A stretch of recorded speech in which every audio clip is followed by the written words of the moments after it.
Welcome to the channel. Welcome to the Priest of Midian, the Priest of Strife. Today we're going to be doing a quick review of one of our favorite people on earth, Kyrie Irving. Kyrie Irving was live the other day, and while he was streaming, he played some of Nick Fuentes' content. Many of you may not be aware of who Nick Fuentes is, but he gained popularity around the time of Trump's first campaign run, and he was really highlighted, or I guess should say showcased, when Ye, previously known as Kanye West, reached out to Nick Fuentes, and Ye pretty much introduced Nick to the world. So many of you know the Iran-Israel conflict is kicking off and getting more momentum. And of course, Kyrie had some things to say. So on his live, he posted, I guess he went through his bookmarks and happened to stop on some of the things that Nick Fuentes has to say. So let's check it out.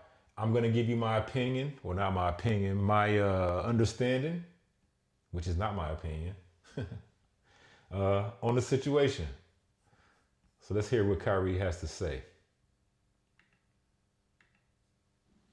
I'm praying for everybody. All of what you're seeing, I'm praying that everybody that's in between this is taken care of. And like you guys know, like we're praying for your protection, because this is crazy. Like all of this stuff, after a while, once you're scrolling, come on now.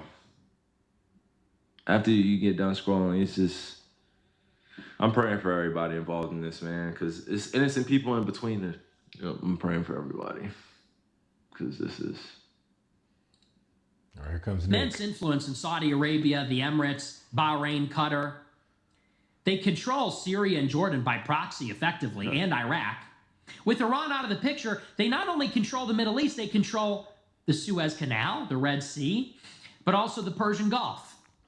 All the oil, all the natural gas, all the commerce, all the shipping that goes through the Red Sea, all the shipping and oil that comes from the Persian Gulf. All of the overland trade routes, the rail, the highways, communications infrastructure, the ports situated in this area that go from Asia to Europe, from Africa into Europe and Asia. It's all going to go through a region dominated by Israel. That's the big picture. So the United States has spent trillions of dollars. Thousands have died. We have ruined this region. Refugees have poured into Europe and the United States. They hate us.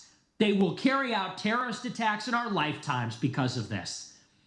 9/11, all of this has happened. Our domestic situation is worsened. Okay, I'm taking it. No. By the way, before anybody takes this clip out of context, all right, again, as we're watching this, I want to let you guys know you're free for your own opinion.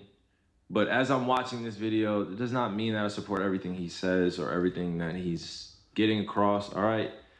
Obviously, during these political times, we have to be aware of what we're watching and what we're downloading. I'm fully aware. Like I said, these are just bookmarks where you get a chance to reflect later, and, you know, that's all. And it's not discussed in a deeper fashion than that. It's for you guys to watch.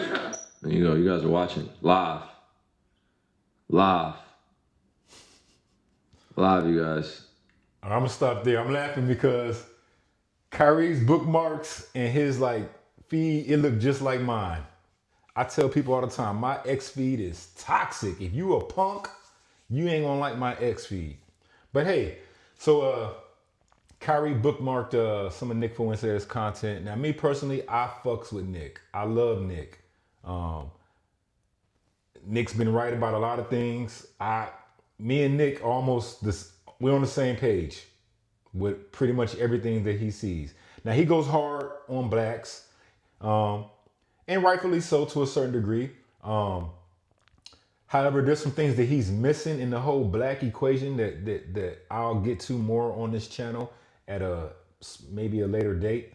But Nick took a lot of flack, or Trump took a lot of flack when Ye brought Nick to the I guess a dinner that they had back in 2022, and they tried to use that against Trump, saying that he was dining with a white supremacist. But hey, look, Kyrie's trying to explain, and I'm not gonna say he's backing down from it, but he's just letting people know that, hey, this is opinions and we're allowed to speak freely and discuss these things. And it seems like that we're in a time in history now where you cannot speak on certain things, which is straight bullshit, actually. I find it strange with this whole not Iraq. I've been to Iraq. That's probably why I said that. But this whole Iran-Israel conflict, it's strange to me. These Israeli people, they were in Europe, and pretty much all of Europe was fucking destroyed based on whatever narrative surrounding these fucking Israelis or these people. The whole continent was fucking destroyed, basically, in Europe. So what happens? We're not going to get into all the details, but for a lack of better words, they said, okay, Jewish people, we're going to move you into another location, back to your quote unquote homeland. And there you'll be safe. And now look at the Middle East. It's totally fucking ravaged. And now these politicians and these crooked ass talking heads and all these fucking assholes who are bought and paid for are trying to drag America into another war where your sons and maybe even your daughters will have to die for this Israeli culture. And I'm not for it. So, hey, I salute Kyrie for having the courage once again to even highlight a guy like Nick Fuentes, one of the few people that you're going to find speaking truth about this situation. There's a problem. If there's war everywhere you go, we have to talk about that and be able to say, hey, what the fuck are you doing? You go back and look through the different time periods, the last 20, 25 years. You've had Israeli spokesmen, even Netanyahu, saying that Iran is months away from a nuclear weapon. They've been saying this shit since the 90s, damn near.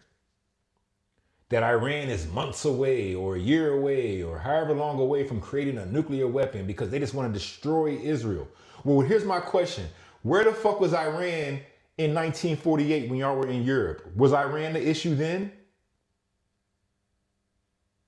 Was Iran your fucking issue then?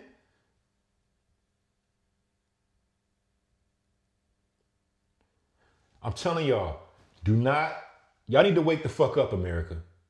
Right now, what you're seeing right now in the world is the rise of God's people, the rise of truth, the rise of Christ, and the downfall of Satan. Whether you understand that shit or not, whether your history teacher taught you that shit or not, whether your fucking degree that you got at one of these phony ass colleges explain that to you or not, that's the time we're in now. You're either on the side of God or side of the devil. That is it. And everyone trying to get you to sign off on this bullshit ass war, they're not sending their children. They're not going. Ben Shapiro's not going over there to fight no fucking war, guys. Matt Walsh is not going. Glenn Beck is not going. Charlie Kirk is not going. None of these fucking guys are going. Trump's not going. Trump's little boy not going. That Barron, tall ass giant boy not going. None of these motherfuckers gonna go. And for what? Look around America. We've been fighting wars for the last forever, actually. But let's look at this quote unquote war on terrorism. Where has America gotten better since the war on terrorism? It's just flooded with more illegals, Indians, Pakistanis, Turks and shit over here now. You got Turkish people over here telling you how your country should run. You got Indians over here telling you what America should be. People like Vivek Ramaswamy, they come out of nowhere and now he's telling you what the fuck America's supposed to be. All that's going on, and now they want to go fight another war and drag us into another war with a people we have no issues with. Most of you motherfuckers couldn't point out Iran on a map if your life depended on it. You never met a fucking Iranian. You don't know shit about Iran. Iran is thousands of miles away from the fucking shores of America. We have no interest in that place like that. But what these demons want to do is they want to give you this scarcity mindset where you're supposed to be afraid of everything. Fear rules the day with these people. Not the love of God, the fear of Satan. So I'm going to go ahead and end it here. Shout out to the homie Kyrie. He stood strong against that COVID fucking psyop that a lot of y'all fell for. Clowns. If you took the COVID vaccine, you should be shutting the fuck up about everything right now. Shut the fuck up. You don't have the eyes to see. If you were pushing COVID and first in line to go get the COVID vaccine, you don't have the eyes to see. Shut the fuck up and let the big dogs handle this one. But he stood strong with that. And then he stood strong a couple years ago when he posted that video pointing black people to truth about who they are. And what happened when Kyrie did that? When Kyrie came out with that and posted that link, they treated Kyrie like he was Iran. When Ye said that he had a Jewish doctor, a Jewish lawyer, a Jewish contractor, they treat Ye like Iran. So look, I'm not trying to get you to go one way or the other. Everyone's going to have to make their own decision and be accountable for their own soul.